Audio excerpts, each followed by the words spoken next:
നമസ്കാരം. Sreenarayana open university MA history ക്ലാസ്സുകളിലേക്ക് പ്രിയ വിദ്യാർത്ഥികൾക്ക് സ്വാഗതം.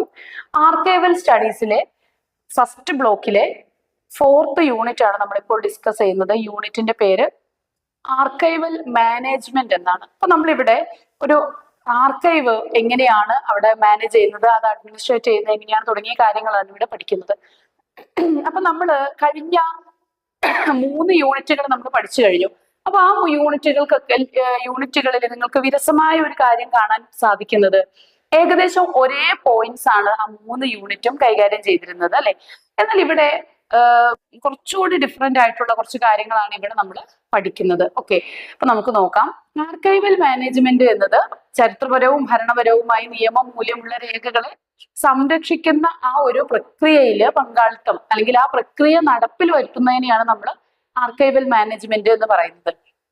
അപ്പൊ അത് സംരക്ഷിക്കുക, ആവശ്യക്കാർക്ക് എത്തിക്കുക, അതുപോലെയുള്ള പ്രവർത്തനപരമായിട്ടുള്ള കാര്യങ്ങൾ പ്രവർത്തന പദത്തിൽ കൊണ്ടുവരുന്നതിനെയാണ് നമ്മൾ ആർക്കൈവൽ മാനേജ്മെന്റ് എന്ന് പറയുന്നത്. അപ്പൊ ആർക്കൈവൽ മാനേജ്മെന്റിന്റെ പ്രധാനപ്പെട്ട ലക്ഷ്യം എന്ന് പറയുന്നത് വിലപ്പെട്ട രേഖകളുടെ ദീർഘകാല സംരക്ഷണം ഉറപ്പുവരുത്തുക, അതുപോലെ രേഖകളുടെ ആധികാരികത, അതിന്റെ ഒത്തന്റിസിറ്റി നിലനിർത്തുക, ഗവേഷകർക്കും പൊതുജനങ്ങൾക്കും രേഖകൾ ഈസിലി അവൈലബിൾ ആക്കുക, അതുപോലെ തന്നെ ചരിത്ര സാംസ്കാരിക പൈതൃകം സംരക്ഷിക്കുക, രേഖകളുടെ ഡിറ്റീരിയോറേഷൻ നാശം തടയുക, അതുപോലെ ശാസ്ത്രീയമായിട്ട് ഈ രേഖകളെ വർഗീകരിക്കുകയും ക്രമീകരിക്കുകയും ചെയ്യുക എന്നിവയാണ് ആർക്കൈവൽ മാനേജ്മെന്റിന്റെ ലക്ഷ്യം എന്ന് പറയുന്നത്. ഇനി നമ്മൾ നോക്കുന്നത് ഈ ആർക്കൈവൽ മാനേജ്മെന്റിന്റെ പ്രിൻസിപ്പിൾസ് അഥവാ തത്വങ്ങളാണ്. ഒന്നാമത്തേത് ഉത്ഭവ തത്വം എന്നാണ് ഒന്നാമത്തെ തത്വത്തിനെ പറയുന്നത്. പ്രൊവിനൻസ് പ്രിൻസിപ്പിൾ, അതായത് ഉത്ഭവ തത്വം എന്ന് പറഞ്ഞാൽ ആ രേഖ സൃഷ്ടിച്ച വ്യക്തികളുടെയോ സ്ഥാപനത്തിന്റെയോ അടിസ്ഥാനത്തിലുള്ള ഒരു ക്രമീകരണമാണ്. അതായത് വ്യത്യസ്ത സ്ഥാപനങ്ങളുടെ രേഖകൾ കൂട്ടിച്ചേർത്ത് സംരക്ഷിക്കാൻ പാടില്ല. ഓരോ വ്യത്യസ്ത സ്ഥാപനങ്ങളുടേതും സെപ്പറേറ്റ് ആയിട്ട് സംരക്ഷിക്കുക. അതിനെയാണ് ഉത്ഭവ ക്രമീകരണം എന്ന് പറയുന്നത്. ഉദാഹരണത്തിന് വിദ്യാഭ്യാസ വകുപ്പിന്റെ രേഖകൾ ഒന്നായിട്ട് സൂക്ഷിക്കുക, അതുപോലെ ഒരു റവന്യൂ വകുപ്പിന്റെ രേഖകൾ സെപ്പറേറ്റ് ആയിട്ട് സൂക്ഷിക്കുക. അപ്പൊ ഇത് തമ്മിൽ കലർത്താതിരിക്കുക, അല്ലെ? അപ്പൊ അതാണ് ഉത്ഭവ ക്രമീകരണം എന്ന് പറയുന്നത്. രണ്ട്, പ്രിൻസിപ്പിൾ ഓഫ് ഒറിജിനൽ ഓർഡർ ആണ്. അതായത് യഥാർത്ഥ ക്രമം നിലനിർത്തിക്കൊണ്ടുള്ള സംരക്ഷണം, അതാണ് തത്വം. അതാണ് പ്രിൻസിപ്പിൾ ഓഫ് ഒറിജിനൽ ഓർഡർ എന്ന് പറയുന്നത്. അപ്പൊ രേഖകൾ സൃഷ്ടിച്ച സമയത്തുണ്ടായിരുന്ന ആ ഒരു ക്രമം, അതായത് ആ ഒരു ക്രൊണോളജിക്കൽ ഓർഡറിൽ തന്നെ അത് സംരക്ഷിക്കുക. അതിലൂടെ രേഖ നിർമ്മിക്കപ്പെട്ട പശ്ചാത്തലം ഈസിലി നമുക്ക് മനസ്സിലാക്കാനായിട്ട് സാധിക്കും. ഇനി മൂന്നാമത്തത് പ്രിൻസിപ്പിൾ ഓഫ് ഇന്റഗ്രിറ്റി ആണ്, സമഗ്രതാ തത്വം. എന്ന് വെച്ചാൽ ഒരു ഫയലിലോ അല്ലെങ്കിൽ ഒരു രേഖാ സമാഹാരത്തിലോ ഉള്ള രേഖകൾ വേർതിരിക്കാതെ സമഗ്രമായിട്ട് സംരക്ഷിക്കുക. അപ്പൊ രേഖയുടെ ആ ഒരു പൂർണ്ണത നിലനിർത്താനായിട്ട് ഇത് സഹായകമാകും. ദെൻ റിസർവേഷൻ പ്രിൻസിപ്പിൾ ആണ്, അതായത് സംരക്ഷണ തത്വം. ഈർപ്പം, തീയ്, കീടങ്ങള്, വെളിച്ചം ഇങ്ങനെയുള്ള കാര്യങ്ങളിൽ നിന്നൊക്കെ ഇതിനെയൊക്കെ ഇത്തരം ചരിത്രരേഖകളെയൊക്കെ സംരക്ഷിച്ചു വെക്കുക. ആവശ്യമെങ്കിൽ ഡിജിറ്റൽ കോപ്പികൾ അവൈലബിൾ ആക്കുക. ഇതൊക്കെയാണ് ഇതിന്റെ പ്രധാനപ്പെട്ട ഒരു റിസർവേഷൻ പ്രിൻസിപ്പിൾ എന്ന് പറയുന്നത്. ഇനി മറ്റൊന്നാണ് ആക്സസിബിലിറ്റി പ്രിൻസിപ്പിൾ. ആക്സസിബിലിറ്റി പ്രിൻസിപ്പിൾ എന്ന് പറഞ്ഞാൽ ഗവേഷകർക്കും വിദ്യാർത്ഥികൾക്കും പൊതുജനങ്ങൾക്കും ഒക്കെ ഇത് ആക്സസിബിലിറ്റി ഉണ്ടാവുക, അവർക്കത് അവൈലബിൾ ആക്കുക, അവർക്കൊക്കെ ഉപയോഗിക്കാൻ പറ്റുന്ന, കണ്ടെത്താൻ സഹായിക്കുന്ന ഇൻഡെക്സുകളായിട്ടൊക്കെ കാറ്റലോഗുകളൊക്കെ ഉണ്ടാക്കിക്കൊണ്ട് ഇത് സൂക്ഷിക്കുക, ആളുകൾക്ക് ഇത് ഉപയോഗിക്കാൻ കൂടി പറ്റുക. ഒരു ആർക്കൈവ് അവിടെ ഇങ്ങനെ അടച്ചു വെച്ച രീതിയിൽ ഉണ്ടായതുകൊണ്ട് കാര്യമില്ല, അത് ജനങ്ങൾക്ക് ജനോപകാരപ്രദമായിട്ട് ഉള്ള ഒരു സ്ഥാപനമായിട്ട് മാറേണ്ടതുണ്ട്. ഓക്കെ, ദെൻ സെക്യൂരിറ്റി പ്രിൻസിപ്പിൾ ആണ് മറ്റൊന്ന്, സുരക്ഷാ തത്വം. ഈ രേഖകളൊക്കെ മോഷണം വരാതെയും അതുപോലെ നാശം സംഭവിക്കാതെയും അനധികൃത ഉപയോഗം ഒക്കെ തടഞ്ഞുകൊണ്ടുമൊക്കെ ആ ആർക്കൈവിനെ നല്ല രീതിയിൽ സൂക്ഷിക്കുക. അതാണ് സുരക്ഷാ പ്രിൻസിപ്പിൾ എന്ന് പറയുന്നത്. ദെൻ ക്ലാസിഫിക്കേഷൻ പ്രിൻസിപ്പിൾ ആണ്, എന്ന് വെച്ചാൽ വർഗീകരണ തത്വം. വിഷയം അനുസരിച്ചും സ്ഥാപനം അനുസരിച്ചും ക്രോണോളജി അനുസരിച്ചും കാലഗണന ഒക്കെ അനുസരിച്ചും ഒക്കെ അത് അവിടുത്തെ ഐറ്റംസിനെ സൂക്ഷിക്കുക എന്നുള്ളതാണ് ക്ലാസിഫിക്കേഷൻ പ്രിൻസിപ്പിൾ എന്ന് പറയുന്നത്. ഇനി നമ്മൾ നോക്കുന്നത് ഒരു ആർക്കൈവിസ്റ്റിന്റെ ചുമതലകളാണ്. യഥാർത്ഥത്തില് ഈ ആർക്കൈവിസ്റ്റിന്റെ ചുമതലകൾ തന്നെയാണ് നമ്മളിപ്പോ ഈ പ്രിൻസിപ്പിളിൽ പഠിച്ചത്, അല്ലെ?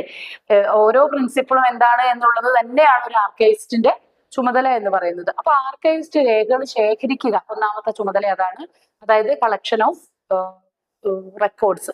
ഇപ്പൊ ചരിത്രപരവും ഭരണപരവും ഒക്കെ ആയിട്ടുള്ള രേഖകൾ കളക്ട് ചെയ്യുക, ഇനി അതിന്റെ ഒരു അപ്രൈസൽ അഥവാ ഒരു മൂല്യനിർണ്ണയം നടത്തുക. അത് ഏത് രേഖ സ്ഥിരമായിട്ട് സൂക്ഷിക്കണം, അതിന്റെ ഇമ്പോർട്ടൻസ് എന്താണ് തുടങ്ങിയ കാര്യങ്ങൾ തീരുമാനിക്കുന്നത്. 3, ഈ രേഖകളെ ക്രമീകരിക്കണം അല്ലെ. അതിന്റെ പ്രോവിനൻസ് ആയിട്ടും ഒറിജിനൽ രേഖയായിട്ടും ഒറിജിനൽ ഓർഡറിലും ഒക്കെ അതിനെ ക്രമീകരിക്കണം, അറേഞ്ച് ചെയ്യണം. പിന്നെ മറ്റൊന്ന് അതിന്റെ വിവരണങ്ങൾ തയ്യാറാക്കുകയാണ്, അതായത് ഡിസ്ക്രിപ്ഷൻസ്. ഈ ഓരോ രേഖകൾ നമുക്ക് ആർക്കൈവിൽ ചെന്നാൽ മനസ്സിലാക്കാനായിട്ട് പറ്റും. ഓരോ രേഖ അതിന്റെ പ്രാധാന്യം, അത് എന്താണ് എന്നുള്ളത് അവിടെ കൃത്യമായും അതിനെക്കുറിച്ച് ഒരു വിവരണം നമുക്ക് ലഭിക്കും. അപ്പൊ ഈ വിവരണം തയ്യാറാക്കലും ഒരു ആർക്കൈവിസ്റ്റിന്റെ ജോലിയാണ്, ചുമതലയാണ്. ദെൻ അപ്പൊ അതിന്റെ പട്ടികയും ഇൻഡെക്സും കാറ്റലോഗും ഗൈഡും ഒക്കെ തയ്യാറാക്കൽ ആരുടെ ജോലിയാണ്? ഒരു ആർക്കൈവിസ്റ്റിന്റെ ജോലിയാണ്. ദെൻ പ്രിസർവേഷൻ ആണ്. ഈ രേഖകളൊക്കെ സംരക്ഷിക്കുക, അതിന്റെ അറ്റകുറ്റപ്പണികള്, ഡിജിറ്റലൈസേഷൻ നടത്തുക, സുരക്ഷിതമായിട്ടുള്ള അതിനെ ഒരു കളക്ട് ചെയ്ത് വെക്കുക, ഇതൊക്കെ തന്നെ ആർക്കൈവിസ്റ്റിന്റെ ചുമതലയാണ്. ഈ രേഖകൾ ലഭ്യമാക്കുക, അതായത് ഗവേഷണ വിദ്യാർത്ഥികൾക്കും ഗവേഷകർക്കും ചരിത്രകാരന്മാർക്കും ഒക്കെ ആർക്കൈവ്സിലെ രേഖകൾ ലഭ്യമാക്കുക എന്നതും ഒരു ആർക്കൈവിസ്റ്റിന്റെ ചുമതലയാണ്. ഈ ഡിജിറ്റൽ ആർക്കൈവ് പരിപാലനമാണ് മറ്റൊരു ചുമതല എന്ന് പറയുന്നത്. നമുക്കറിയാം, സ്കാനിങ്ങിലൂടെയും ഡിജിറ്റലൈസേഷനിലൂടെയൊക്കെ ഡിജിറ്റൽ രേഖകളാക്കി വെച്ച അതിന്റെ ഒരു സംരക്ഷണം, അങ്ങനെ ഡിജിറ്റലൈസ് ചെയ്യുക, ഇതൊക്കെ തന്നെ ആർക്കൈവിസ്റ്റിന്റെ ചുമതലകളിൽ വരുന്നതാണ്. ഇനി ഗവേഷണ സഹായമാണ്, അതായത് റിസർച്ച് സപ്പോർട്ട്. ചരിത്രകാരന്മാർക്കും വിദ്യാർത്ഥികൾക്കും ഒക്കെ തന്നെ റിസർച്ചിനുള്ള സപ്പോർട്ട് നൽകുക ആർക്കൈവിസ്റ്റിന്റെ പിന്തുണയോട് കൂടിയിട്ട്, സഹകരണത്തോടു കൂടിയാണ് ആർക്കൈവിൽ രേഖകൾ ഇവർക്ക് പഠിക്കാനായിട്ട് സാധിക്കുന്നത്. ഇനി നിയമപരമായിട്ടുള്ള സംരക്ഷണമാണ്. ഈ രഹസ്യരേഖകൾ സൂക്ഷിക്കുന്നതും അത്തരം രഹസ്യരേഖകൾ സൂക്ഷിക്കുന്നതുമായിട്ടുള്ള നിയമങ്ങളും ഒക്കെ ഉണ്ട്. അപ്പൊ ആ നിയമങ്ങൾ പാലിക്കുകയൊക്കെ ചെയ്യുന്നത് ആർക്കൈവിസ്റ്റിന്റെ ഡ്യൂട്ടിയാണ്. ഇനി ദുരന്ത നിവാരണ പദ്ധതി, അതായത് അത് തീപിടുത്തം അല്ലെങ്കിൽ ഏതെങ്കിലും ഒക്കെ തരത്തിലുള്ള നാശങ്ങൾ അല്ലെ, മഴ നനഞ്ഞോ ഒക്കെ നശിച്ചു പോകാനുള്ള സാധ്യത ഉണ്ടാവും. ഒരു വെള്ളപ്പൊക്കത്തിൽ നിന്നും തീപിടുത്തത്തിൽ നിന്നും ഒക്കെ ഇത്തരം ചരിത്രരേഖകളെ സംരക്ഷിക്കുക. അങ്ങനെ നനയുന്ന സാഹചര്യങ്ങൾ, തീപിടിക്കാനുള്ള സാഹചര്യങ്ങളൊക്കെ ഉണ്ടെങ്കിൽ അതിനെയൊക്കെ, അതുപോലെ പെസ്റ്റ് കീടങ്ങളൊക്കെ അതിനെ ഉപദ്രവിക്കാനുള്ള സാധ്യതയൊക്കെ ഉണ്ടെങ്കിൽ അതൊക്കെ പ്രിവെന്റ് ചെയ്യുക. അതിന് പ്രിവെന്റീവ് മെഷേഴ്സ് എന്തൊക്കെയാണോ വേണ്ടത് അതെല്ലാം നടപ്പിൽ വരുത്തുക. അതിന് ഏതൊക്കെ വിഭാഗത്തിൽപ്പെട്ട ആളുകളുടെ സഹകരണവും സഹായവുമാണോ വേണ്ടത് അതൊക്കെ തന്നെ ഉറപ്പുവരുത്തിക്കൊണ്ട് അത് കോർഡിനേറ്റ് ചെയ്ത് ചെയ്യുക എന്നുള്ളതാണ് ഇവരുടെ ജോലി എന്ന് പറയുന്നത്. അതായത് ആർക്കൈവിസ്റ്റ് ചിലപ്പോ നേരിട്ട് വന്നിട്ട് ഇതിലെല്ലാം കീടനാശിനി തളിക്കുകയും മറ്റു കാര്യങ്ങളൊന്നും ചെയ്യേണ്ടി വരില്ല. പൊടി പിടിക്കാതെ ഡസ്റ്റി ആവാതെയൊക്കെ സൂക്ഷിക്കാൻ അതിന് വേറെ ആളുകളുണ്ടാവും സഹായിക്കാനായിട്ട്, കൂപ്പുകാരും മറ്റു ജോലിക്കാരൊക്കെ ഉണ്ടാവും. പക്ഷെ ഇവരെല്ലാം കോർഡിനേറ്റ് ചെയ്തുകൊണ്ട് ഇതിന്റെ സംരക്ഷണം ഉറപ്പുവരുത്തേണ്ടത് ഒരു ആർക്കൈവിസ്റ്റിന്റെ ചുമതലയാണെന്ന് ഓർത്തിരിക്കുക. ഇനി ആർക്കൈവ് രജിസ്റ്റർ തയ്യാറാക്കുക എന്നുള്ളത് ആർക്കൈവിസ്റ്റിന്റെ പ്രധാനപ്പെട്ട ചുമതലകളിൽ ഒന്നാണ്. ഓക്കെ, അപ്പൊ ഒരു ആർക്കൈവിൽ ഒരുപാട് കാര്യങ്ങൾ ഉണ്ടാവും, ഐറ്റംസ് ഉണ്ടാവും. അപ്പൊ ഇതിന്റെയൊക്കെ സമഗ്രമായ രേഖകൾ തയ്യാറാക്കിയിട്ട് അത് കൃത്യമായ ഒരു രജിസ്റ്റർ സൂക്ഷിക്കേണ്ടതുണ്ട്. അപ്പൊ ഇത് വളരെ ശ്രമകരമായിട്ടുള്ള ഒരു ജോലിയാണ്. ഇതൊരു ആർക്കൈവിസ്റ്റിന്റെ പ്രധാനപ്പെട്ട ഡ്യൂട്ടീസിൽ ഒന്നാണ്. ഇനി ആർക്കൈവ് രജിസ്റ്ററിലെ പ്രധാനപ്പെട്ട രേഖകൾ എന്തൊക്കെയാണെന്ന് നോക്കാം. ഒന്നാമത് ഒരു ക്രമ നമ്പർ വിവരങ്ങളാണ്. രജിസ്റ്റർ നമ്പർ ഉണ്ടാവും, രേഖയുടെ പേരുണ്ടാവും, രേഖയുടെ നമ്പർ ഉണ്ടാവും, ആ രേഖ സൃഷ്ടിച്ച സ്ഥാപനം ഏതാണെന്ന് വെച്ചാൽ അതിന്റെ ഡീറ്റെയിൽസ് ഉണ്ടാവും, അതിന്റെ ഡേറ്റ് ഉണ്ടാകും, അതിന്റെ വിഷയം എന്താണ്, അതിന്റെ കണ്ടന്റ് എന്നുള്ളത്, അത് ഉള്ളടക്കം എന്താണെന്നതിനെ കുറിച്ചുണ്ടാവും. പിന്നെ അതുപോലെ തന്നെ ആ രേഖയുടെ കാലപരിധി എത്രയാണെന്നുള്ളതുണ്ടാവും. അത് സൂക്ഷിച്ചിരിക്കുന്നത് ഏത് റാക്കിലാണ്, അല്ലെങ്കിൽ ഏത് ബോക്സിലാണ്, അല്ലെങ്കിൽ അതിന്റെ ഷെൽഫ് നമ്പർ എത്രയാണ് തുടങ്ങിയ കാര്യങ്ങളൊക്കെ ഉണ്ടാകും. ആ രേഖയുടെ അവസ്ഥ,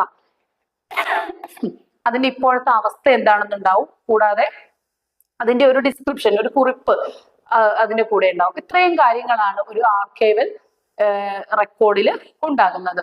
ഇനി ആർക്കൈവ് രജിസ്റ്ററിന്റെ പ്രാധാന്യം എന്ന് പറഞ്ഞാൽ ഒരു രേഖയെ നമുക്ക് ഈസി ആയിട്ട് പഠിക്കാനും അതിന്റെ സുരക്ഷയുമായി ബന്ധപ്പെട്ട കാര്യം. ഇപ്പൊ ഒരു ആർക്കൈവ് മോഷണം പോയെന്ന് വിചാരിക്കുക, പക്ഷെ അത് ഒരുപാട് സാധനങ്ങൾക്കിടയിൽ ഈ ഒരു പ്രത്യേക സാധനം മോഷണം പോയത് അറിയാൻ പറ്റില്ല. പക്ഷെ കൃത്യമായിട്ട് ഈ ഒരു രേഖ സൂക്ഷിച്ചിട്ടുള്ള ഒരു ആർക്കൈവൽ ഐറ്റം ആണെങ്കിൽ അത് നഷ്ടപ്പെട്ടത് പെട്ടെന്ന് അറിയാൻ സാധിക്കും. അങ്ങനെ നഷ്ടം നമുക്ക് ഒഴിവാക്കാൻ സാധിക്കും. അതുപോലെ ഗവേഷണമൊക്കെ എളുപ്പമാക്കാനും ഇത്തരം കാര്യങ്ങളൊക്കെ സഹായിക്കുന്നുണ്ട്. ഇനി ഈ രേഖകളുടെ ശേഖരണം, ക്രമീകരണം, അതിന്റെ സംരക്ഷണം തുടങ്ങിയ കാര്യങ്ങളെല്ലാം തന്നെ ഒരു ആർക്കൈവിസ്റ്റിന്റെ പ്രധാനപ്പെട്ട ഉത്തരവാദിത്തമാണ്. ഇനി നമ്മളിവിടെ പഠിക്കുന്നത്, ഇനി നമുക്ക് അടുത്തതായിട്ട് ഇവിടെ ഡിസ്കസ് ചെയ്യാനുള്ളത് ആർക്കൈവൽ നിയമനിർമ്മാണമാണ്. കുറച്ച് ഡിഫറെന്റ് ആയിട്ടുള്ള മറ്റൊരു മേഖലയാണിത്. അതായത് ആർക്കൈവൽ ലെജിസ്ലേഷൻ. ഈ ആർക്കൈവൽ നിയമനിർമ്മാണം എന്ന് പറഞ്ഞ രാജ്യത്തിന്റെ ഈ നമുക്കറിയാം ചരിത്ര വസ്തുക്കൾ സംരക്ഷിക്കുക എന്ന് പറയുന്നത് നമ്മുടെ ആർക്കിയോളജിക്കൽ സർവേ ഓഫ് ഇന്ത്യയുടെ ഒക്കെ ഒരു പ്രധാനപ്പെട്ട ഒരു ഉത്തരവാദിത്തമാണ്. അപ്പൊ അതിനൊക്കെ കൃത്യമായിട്ടുള്ള നിയമങ്ങളും നിയമനിർമ്മാണം ഒക്കെ ആ മേഖലയിൽ നടത്തേണ്ടതായിട്ടുണ്ട്.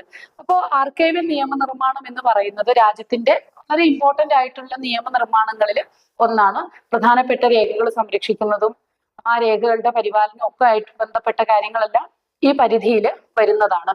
പിന്നെ ആർക്കൈവൽ നിയമനിർമ്മാണത്തിന്റെ പ്രധാന ലക്ഷ്യം എന്ന് പറയുന്നത് ചരിത്ര പ്രാധാന്യമുള്ള രേഖകൾ സംരക്ഷിക്കുക, അതുപോലെ സർക്കാർ രേഖകളുടെ ആധികാരികത ഉറപ്പുവരുത്തുക, കൂടാതെ ദേശീയ സാംസ്കാരിക പൈതൃകം നിലനിർത്തുക, സംരക്ഷിക്കുക, ഗവേഷകർക്കും പൊതുജനങ്ങൾക്കും ഈ രേഖകളെല്ലാം അവൈലബിൾ ആക്കുക, ഈ രേഖകളുടെ ദുരുപയോഗം തടയുക, അതുപോലെ അതിന്റെ നശീകരണം തടയുക, ഈ രേഖകളുടെ ശാസ്ത്രീയമായിട്ടുള്ള പരിപാലനം ഉറപ്പുവരുത്തുക. ഇതൊക്കെയാണ് ആർക്കൈവൽ നിയമനിർമ്മാണത്തിന്റെ പ്രധാനപ്പെട്ട ലക്ഷ്യം എന്ന് പറയുന്നത്. ഇനി ഈ ആർക്കൈവൽ നിയമനിർമ്മാണത്തിന്റെ പ്രധാനപ്പെട്ട ഘടകങ്ങളാണ് നമ്മൾ ഇനി അടുത്തത് പരിശോധിക്കുന്നത്. ഒന്നാമത്തേത് രേഖകളുടെ കൈമാറ്റം, ട്രാൻസ്ഫർ ഓഫ് റെക്കോർഡ്സ്.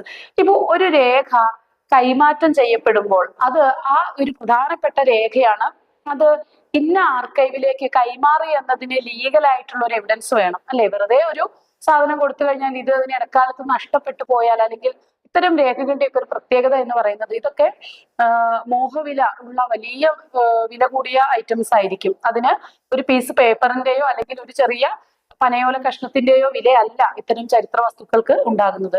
അപ്പോൾ ആ മേഖലയിൽ തൽപരരായിട്ടുള്ള ആളുകൾക്ക് ഈ മേഖലയിൽ വലിയ ഒരു റോബറി പോലും നടക്കുന്നുണ്ട്. സോ ഇങ്ങനെയുള്ള ഐറ്റംസ് കൈമാറ്റം ചെയ്യപ്പെടുമ്പോൾ കൃത്യമായിട്ടുള്ള രേഖ സൂക്ഷിക്കേണ്ടത് അത്യാവശ്യമാണ്. അപ്പം ഇത്തരം ലീഗൽ പ്രൊസീജിയറിന്റെ ഏറ്റവും പ്രധാനപ്പെട്ട ഒന്നാണ് ഈ കൈമാറ്റവുമായി ബന്ധപ്പെട്ട നിയമനിർമ്മാണം എന്ന് പറയുന്നത്. ഇനി ഈ രേഖകളുടെ സംരക്ഷണമാണ് അടുത്തത്. ഈ രേഖകൾ സംരക്ഷിക്കുന്നതുമായി ബന്ധപ്പെട്ടും ഇതേ രീതിയിൽ തന്നെ നിയമനിർമ്മാണം ഉറപ്പുവരുത്തേണ്ടതുണ്ട്. ഇനി ഈ രേഖകളുടെ ആക്സസ്, ഏതൊക്കെ രേഖകൾ, എല്ലാ രേഖകളും നമ്മൾ പൊതുജനങ്ങൾ നേരിട്ട് ചെന്ന് എടുത്തു പഠിക്കാനൊന്നും സാധിക്കില്ല. അപ്പൊ ആ രേഖയുടെ പ്രാധാന്യം, ഏതെല്ലാം രേഖകളാണ് പൊതുജനങ്ങൾക്ക് പഠിക്കാനായിട്ട് ഉപയുക്തമാകുന്നത് എന്നതൊക്കെ കൃത്യമായിട്ട് നിശ്ചയിക്കപ്പെട്ടിട്ടുണ്ട്.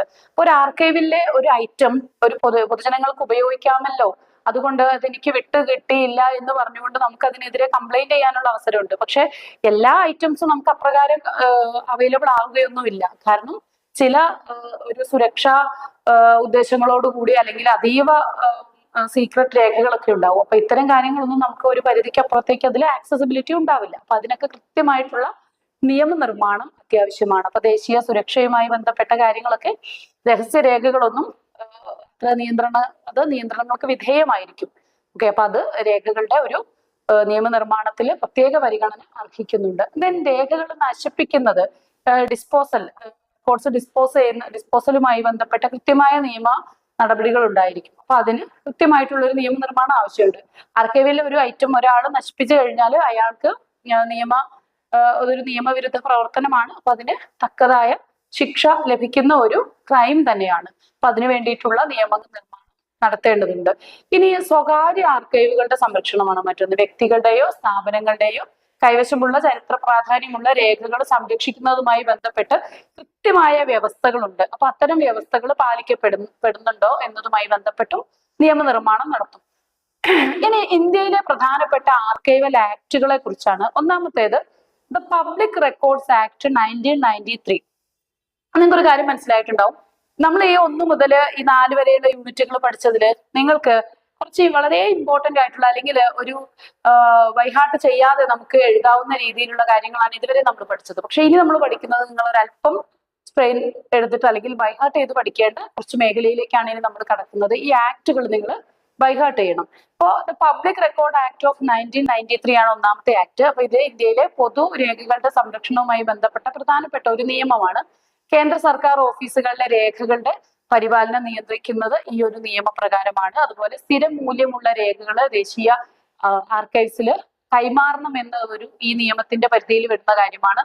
അതുപോലെ രേഖകൾ അനധികൃതമായിട്ട് നശിപ്പിക്കുന്നത് നിയമവിരുദ്ധമാണ്. ഇത്തരം കാര്യങ്ങളാണ് ഈ ഒരു നിയമത്തിൽ ഉൾപ്പെടുന്നത്.